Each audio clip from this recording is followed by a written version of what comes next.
So, we are hustling and bustling. This park is doing well. And once again, Guesser commented that our park entrance fee is very cheap. So we definitely need to bump that up to £55. I am amazed that they're still calling that cheap. And oh my goodness, we just got awarded the park with the best roller coasters. Let's be honest, we have some great roller coasters. Let's have a look at them again.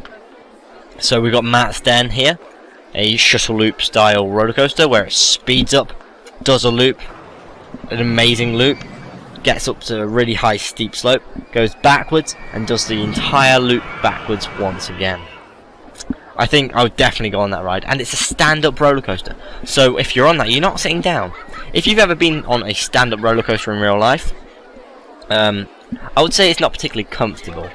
I went to a roller coaster. I was on a roller coaster in somewhere in the East Midlands in England at a place called Drayton Manor, and they have this roller coaster called Shockwave, which effectively is a stand-up roller coaster. It does a very large loop, then it does 3 subsequent corkscrews until you get back to the station. Excuse me, I'm just getting a bit of hiccups at the moment. Oh my goodness, Night and Day are doing amazing. I knew as soon as I priced them that was the reason they weren't doing too well. I love these 2 roller coasters. They don't really do too much, but it just looks really nice the way that they do it. So we've got 3 large trains. I'll follow these trains that are going up at the moment. They go down, they turn around, go up a loop, go down on the ground, come out, take some photos, just go back into the station. It's very simple, but I love this fact that they're 2 synchronized. The colour scheme I'm very proud of. The night and day style thing. I was going to say that potentially day needs a bit more blue, but having the roller coasters themselves as blue really balances that out, and I really like that. Potentially, what other colours can we change on the roller coasters? No, I think that's pretty much perfect. I was hoping that we could potentially change the black V on the front of the roller coaster and the side. I think there's a slight just black bit on the side, but that doesn't really matter if we can change it or not. So we can just go down, and I could watch this one forever. Unfortunately, it sort of doesn't really span the entire screen, so I do have to keep moving to see it. There are the other roller coasters, so obviously we've got one underneath the ground. Can't really see it too well. This one was there when we started the map, so the ride seems to go up quite high. Actually, it does go up very high. I suppose if you can't see it when in your sort of usual time, then you can't really imagine what it's like. It looks like quite a good ride. I'm following this car. It's very hard to see, so I apologise if you are struggling. It basically goes up very high and does a lot of up downs and turnies to get there. Up down and turnies, and it's very popular, as we can see from our queue. And yeah, obviously we've got the Storm, one of the bigger rides that comes with the park. If we just zoom up, we can see it's very, very big. I remember following this ride before. It looks quite fun. I think it looks quite relaxing until you get to the bit over here, in fact where this train is, where you do a very steep drop, do a lot of turnies again, and yeah, there's a photo and everything. A very nice looking ride. That is high intensity, or very high intensity really. Very interesting.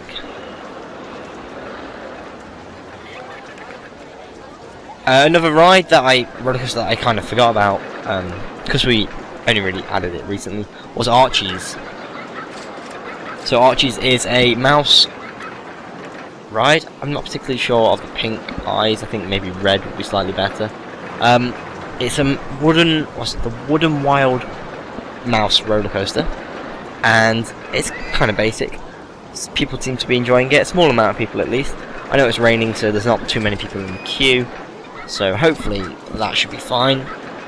And I believe there's one more roller coaster. It's this swinging inverted one called Forest Flyers, which again came with the map. There was about 3 roller coasters that actually came with this map. It looks quite relaxing actually. Not really much going on. You go up, you go down, you turn around, sort of slowly get back down to the station. I mean, it does look quite relaxing compared to the others. What's interesting is it has a high intensity rating. It's probably just about scraping the high rating, and the excitement rating is medium, and obviously nausea rating is medium. I suppose if you actually look at the ride itself, it's swinging you about quite a bit, so it will give you quite a high nausea rating. Or it might, sorry, I probably should say it will make you more nauseated as opposed to give you a rating of nausea. It's turning the real world into this game. It's not exactly what's happening there. I am going to just bring down some of the land. Whoops. Why did I do that? There we go. Bring down some of the land. Get rid of some trees.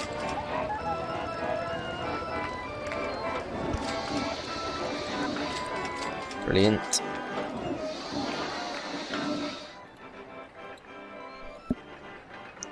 Trees are gone. You know, who needs trees in a theme park? Let's be honest. Alton Towers has a large garden which people use for transportation. I mean, I suppose some people do walk around it. It's quite a nice garden, I must admit. But I wouldn't go there just for the garden. Maybe a few people do that. Yeah, I go to theme parks for roller coasters. I love roller coasters.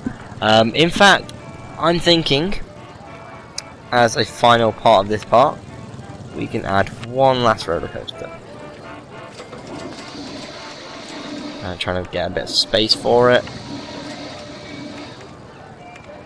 Trying to make sure we have space for everything of it. That's probably enough space. We can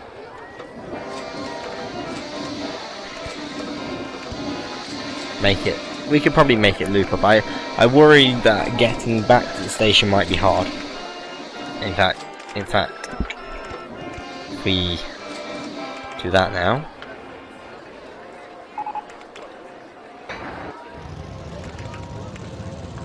should probably put it here. This will definitely help that.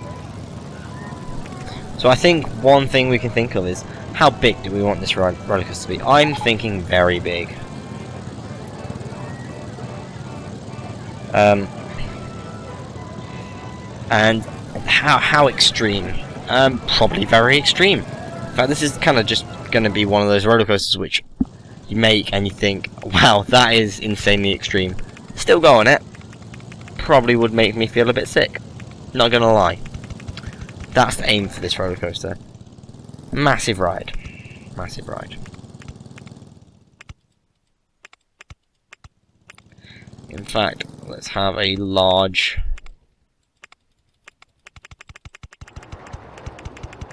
Look at this, all the way to 40 feet. Go on then.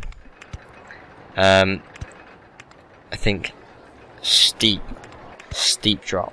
Yes. That looks very scary. I can imagine that being horrible to go on.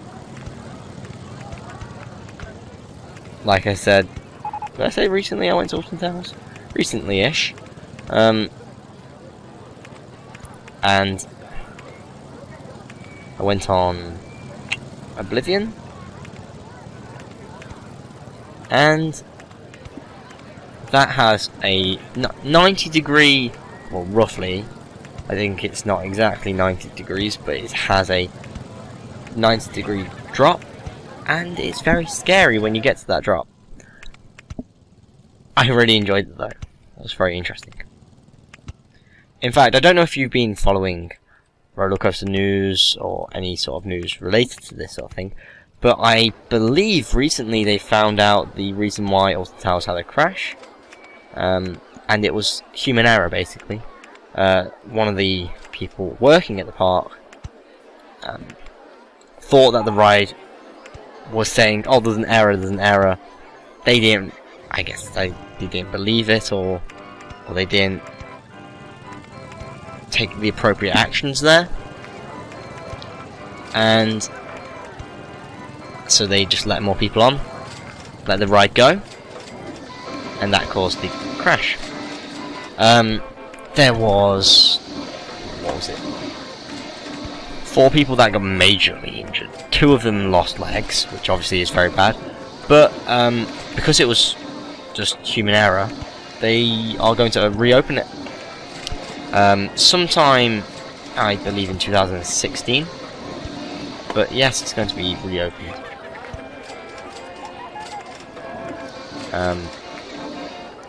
Very interesting. Which is great for me actually, because I didn't get to go on that ride, and I would love to. It sounds a bit weird. I'd love to go on that ride that crashed. But in all honesty, I didn't get to go on it. I enjoyed the rides at Alton Towers, and I feel like I did miss out. Obviously, not the worst thing that's related to the crash. People did lose legs, so I mean, I apologise to those people for my selfish acts of thinking, oh no, I didn't get to go on the ride. Let's be honest, a lot of people were probably quite disappointed that they didn't get to go on it when it happened. So it just sucks that it happened.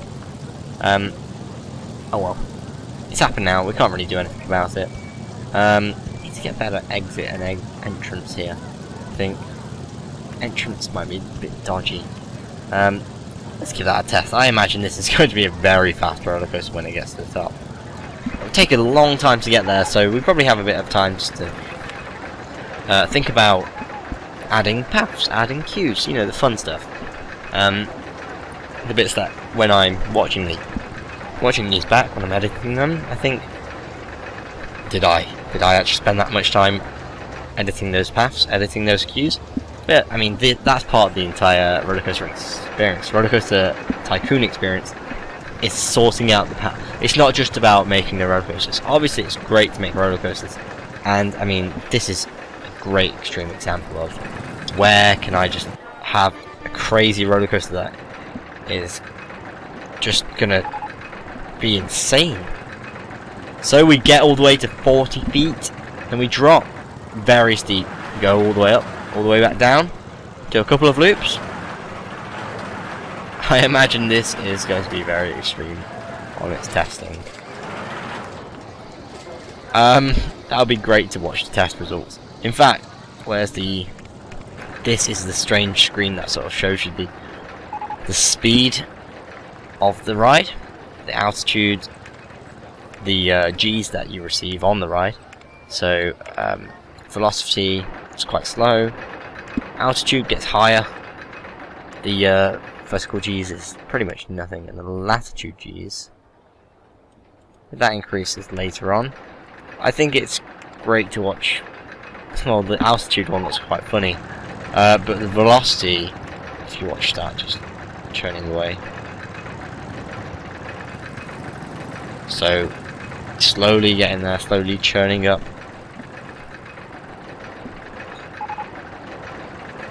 And then when we get to the top, and we drop, it just disappears completely. Gets very extreme very quickly, and that is an insane roller coaster. And wow, okay, we have actually just hit year 4. End of year 3 happened, and congratulations, I've achieved the park objective with a company value of £54,367. I feel very happy with that. I mean, the entire park has been very busy. A park rating has been 999, which is the maximum it can be, and the number of guests in our park has been well over 2,000 for a good chunk of the year, probably about half the year. And it was probably about 1,000 or so, maybe 1,500. I can't really remember when we started. So we've had quite a few more people come into the park, and we've improved it quite a bit. We've added a couple of rides this year. We added the Archies. We've added that new massive roller coaster. There was we added the go-karts. I was considering Hedge Maze, didn't add that in the end. We did add a ghost house, and yeah, that's been quite good. I feel that this entire park has been the polar opposite of the previous park, Trinity Island. Mostly for the fact that we've had money to do things. This entire year was unnecessary in one respect, and that is, we already had the objective. We just had to keep it for an entire year. So many rides breaking down. That was probably one of the things that I've hated about this park. I don't know whether it's the inspection times, the amount of mechanics I've got, or something, but there have been a lot of breakdowns. All in all, the entire park I'm very pleased with. Got the amount of guests is ridiculous. I'm surprised that they're not complaining that it's too crowded. The actual, if we zoom in, the actual paths look really nice, because I mean those handymen have done a top-notch job. I think I split them up into very small splinter cells. For example, very small areas. Handyman 8 just has the underground area of the plumber ride, which is Runaway Plumber. So yeah, very pleased with this year. Very large theme park, very fun theme park. Bit strange having that break in between the recording sessions, but you know, I don't think that's really been a bit of an issue. At the first I was thinking, oh, maybe I'll struggle to get into it, but seeing as editing them alongside the recording, then I know what's happening. Hopefully I can get rid of these hiccups after recording this video. If you've got hiccups, I'm sorry. Try holding your breath, that's what I tend to do. So yeah, thanks for watching. I've got a couple more RollerCoaster Tycoon videos if you want to watch. I'd recommend watching the entire series. A bit slow at the start, my microphone was a bit dodgy. Definitely managed to fix that, but it's fun to see all the great creations I made. Other videos I make are mostly for old school RuneScape. So I have update, dev blog, and poll videos. I've got occasional in-game videos. I tend to release those for just things I think about, and if there's a big event in-game, for example Halloween, Christmas, Easter, those sorts of things. If you've enjoyed this video, please like and share. I've been Lewis, thanks for watching, goodbye. How's it going, everybody? I'm Lewis, and 2015 is just about to finish. This year has been huge for old school RuneScape. In fact, I've created over 150 videos alone to cover everything that's happened, and that doesn't even count videos such as events and one-off specials such as this video. So, as a little end of year treat, I just wanted to create a video to showcase all the updates that have had a massive impact on old school RuneScape. I formatted this into a top 10 video and ordered them into what I personally feel made the biggest impact this year.